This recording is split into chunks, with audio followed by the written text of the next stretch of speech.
this is caused by, a company who makes billions of dollars and we're forgotten about. So the people who live there obviously want some answers. It's totally safe, says the guy in the hazmat suit. Welcome back. I'm Van, and we are all the LFR family. Tonight, we will be checking out some of my guy who I did not like at one point. I really didn't like him at all. And it was because a great deal of things that I was being taught before I started on this journey. But this dude, the more I listened to him, he seemed more fair than a lot of the people that I check out. And yes, he is for the right. He's for conservatives. But even with conservatives, he called them out too. So I don't know how much longer Tucker Carlson will be with Fox News. Shout out to Lou Valentino, my guy. We did a couple of videos together. And make sure y'all hit the like button. Go to LFRFamily.com and check out the Bang Bang Tea. Good evening and welcome to Tucker Carlson Tonight. East Palestine, Ohio sits directly on the border of Pennsylvania. It's just feet away. So anything significant that happens there in East Palestine, say a toxic mushroom cloud rising thousands of feet over the town, is certain to affect the state next door. And that's why 3 days after a train derailed there, spilling a great volume of dangerous chemicals onto the ground and into the water, Josh Shapiro, the governor of Pennsylvania, held a press conference about it. Shapiro announced that authorities had decided to set those chemicals on fire. And that was a very good thing. No one should be unduly alarmed. The burning of these chemicals, Shapiro said, had gone, quote, as planned. Officials on the scene, meanwhile, declared the burn, quote, perfect. Those was cancerous chemicals that they had. And if you're going to burn them all as much as they was burning, what's the likelihood of it reaching neighboring homes and communities where they can breathe that in? Or neighboring cities where they can breathe it in, because I don't know how far it blew it away, but don't believe that it all just dissipated into the air and that was it. Nah, man, that's not the case at all. So people need to take this seriously. Mike DeWine, the governor of Ohio, agreed with all of this. The people in charge, the railroad's engineers, and the state officials overseeing them had everything under control. So 2 days later, evacuation orders for residents were officially lifted, both in East Palestine and over the border in Pennsylvania. That was last week. In the subsequent days, a lot of people have wondered out loud, was it really a wise decision to light thousands of gallons of vinyl chloride on fire, releasing a World War I-era bioweapon into the air over a populated area? Wow. Was that a good call? And was it really safe 2 days later for people to go back to their homes? And if it was safe, how do we know that? Exactly. And they just guesstimating. They're guesstimating and they're just they're doing it for PR. They don't want to be sued, and they want to make sure that they get this mess cleaned up as fast as possible so they can report it as we got it covered. There's nothing to see here. Everything's good. And the whole time is a daggone lie. Is anyone in charge actually monitoring with any accuracy the level of deadly chemicals in the air, ground, and water in and around East Palestine? Well, no, apparently nobody is. And that's highly upsetting when you think about it. Talk about a failure at all levels. The first duty of government is to protect its citizens. So it's bad. And it's very bad news for reckless politicians like Josh Shapiro and Mike DeWine, who may have helped make this disaster much worse. So tonight, both DeWine and Shapiro are desperately trying to revise their previous statements about the so-called controlled burn. Both have now decided that the toxic mushroom cloud over East Palestine, the one they signed off on and endorsed on television, was actually a bad thing. It didn't go as planned. It wasn't perfect. And both governors have now identified the villain here, not as themselves, no, of course not, but as the railroad. He said, no, of course not. See, he's going to always let you know what he's thinking, even if he don't tell you exactly what he's thinking. Norfolk Southern. Both are considering lawsuits against the company. In an act of amazingly brazen butt covering, Josh Shapiro even wrote a letter to the White House and the Transportation Department, claiming that Norfolk Southern was, quote, unwilling to explore or articulate alternative courses of action to their proposed vent and burn. It was very obvious, he says, that there was probably a, quote, safer overall approach for first responders, residents, and the environment. That was very obvious. He just never said anything about it. It's remarkable. And for the record, we are not defending Norfolk Southern here. We're only pointing out that Norfolk Southern had the strong endorsement of Josh Shapiro and Mike DeWine when it set those chemicals on fire and caused the mushroom cloud. Yep. And by the way, the Biden administration endorsed it too. According to Pete Buttigieg, Biden officials were on the scene. Yet somehow they never said a word about the mushroom cloud until pictures of it evoked outrage on social media. And of course they didn't. They didn't even notice. It had nothing to do with equity or climate change. East Palestine is a poor white town that voted for Trump, so honestly, who cares? No one in the Biden administration did care, and that's an atrocity. The people whose indifference made it possible should lose their jobs, beginning with Pete Buttigieg and extending to Governors Josh Shapiro and Mike DeWine. They didn't care, and they got caught not That's the picture right there, man. Why they got this man on a daggone swing with somebody? caring. Even tonight, Mike DeWine clearly still doesn't care. Here he is insisting everything's fine. So if it were your family, Governor, you'd be okay sending everybody back home? Yeah, look, I mean, we indicated that. We're going to continue to test the air. We're going to continue to test the water. But what that is indicating is that it is very, very safe. Yes, we indicated that. Kind of a clinical response, and a dishonest one, because of course Mike DeWine is not living in East Palestine, and there's no chance of that ever. Animals in East Palestine are dying by the thousands, and you don't need to be a chemist to know that's not a good thing. Is that so? Could y'all please let me know in the comments where I can find that information? Because if that's actually happening, man, that's proof that if animals can die from it, humans can daggone die from it. And all they're doing is breathing in some of that crap. So come on, man. And people, they've given the green light for people to go at home now. I don't understand that part. The town has been poisoned.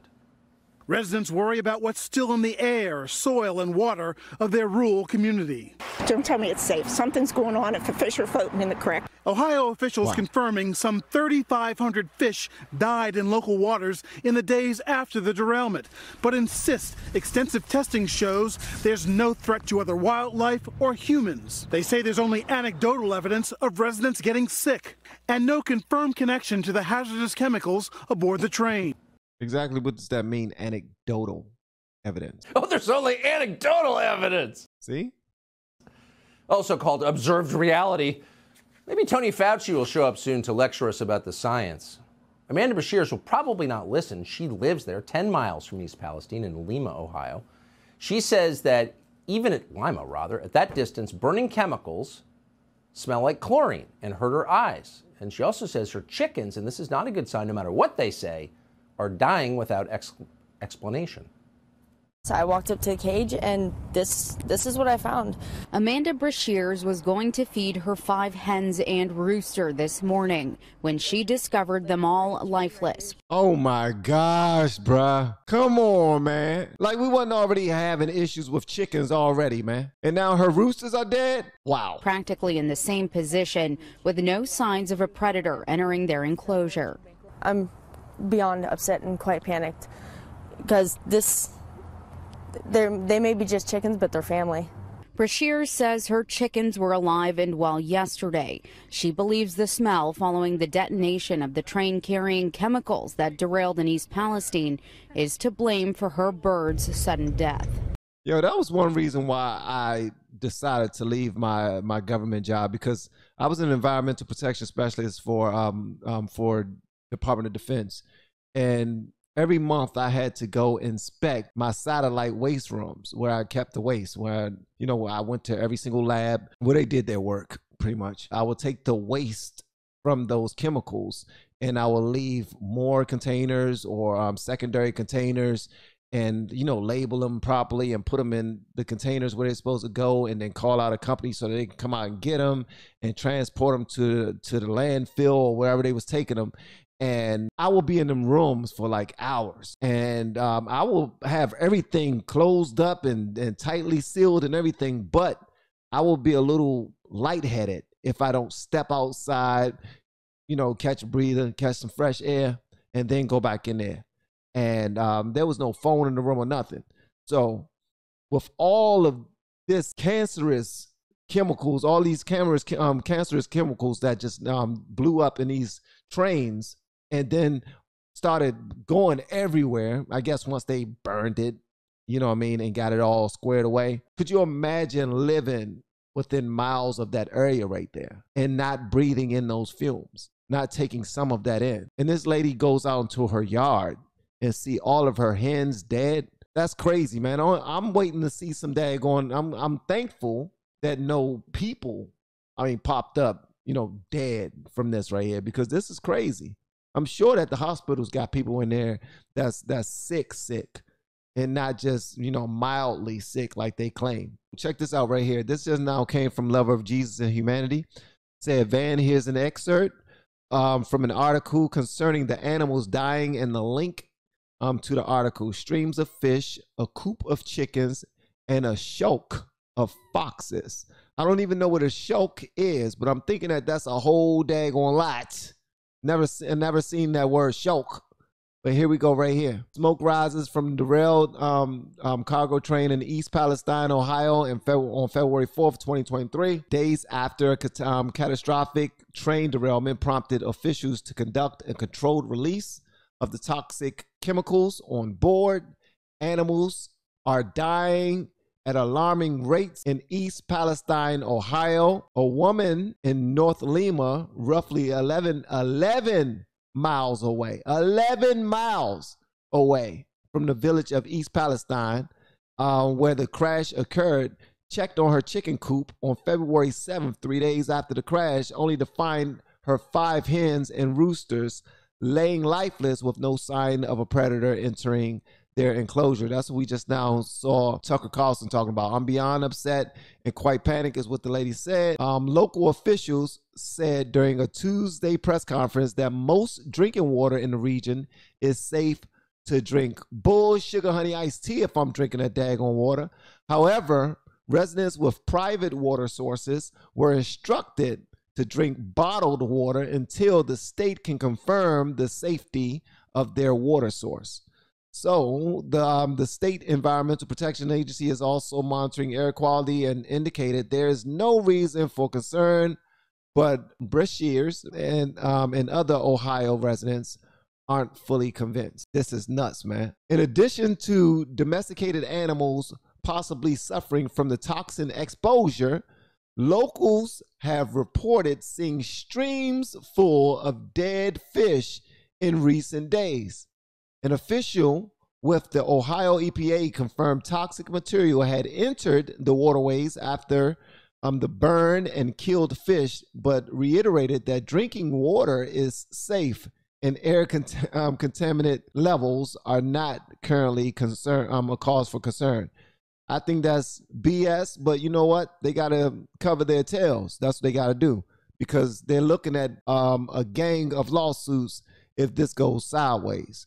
And if bodies start to turn up, it's going to be ridiculous, man. Officials with the Ohio Department of National Resources said Tuesday they had counted approximately 3,500 dead fish in 4 nearby waterways.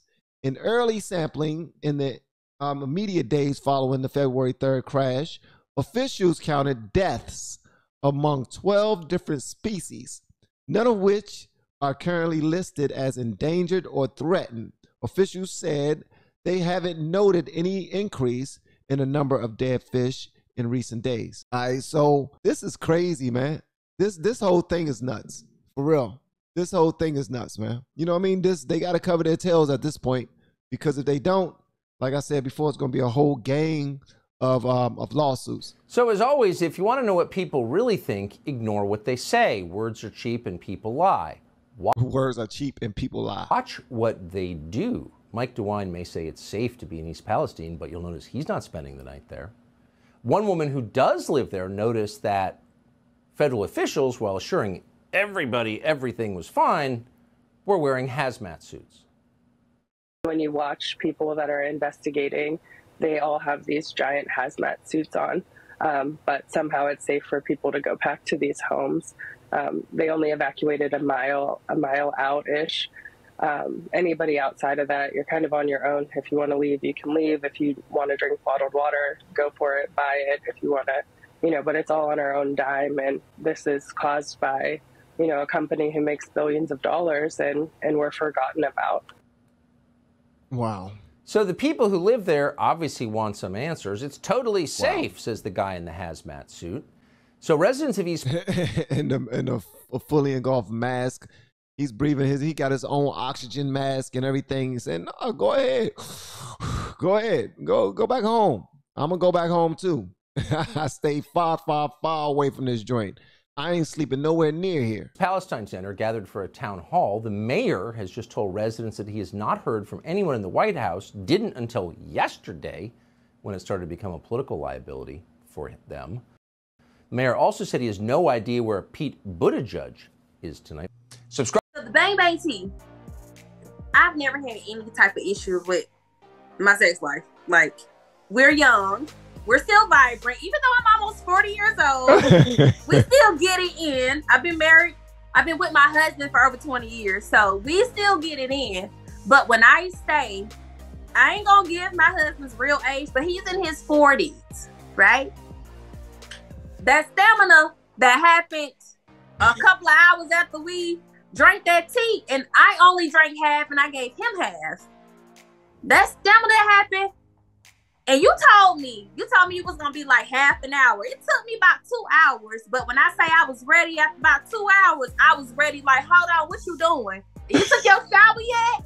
You ready yet? Like, cause I'm ready. And I didn't understand why I was ready. I'm like, I'm ready. And it did exactly what you said it was going to do. Oh my God. It did exactly what you said it was going to do. All right, so there you have it. So I don't know, what do y'all make of this? Y'all let me know whatever y'all want me to know in the comments below. If you have yet to hit that subscribe button, please make sure you do so on your way out the door. Once again, guys, I am Van. Now we are all the LFR family, and I'll make sure y'all send up some prayers for the people in Palestine, Ohio.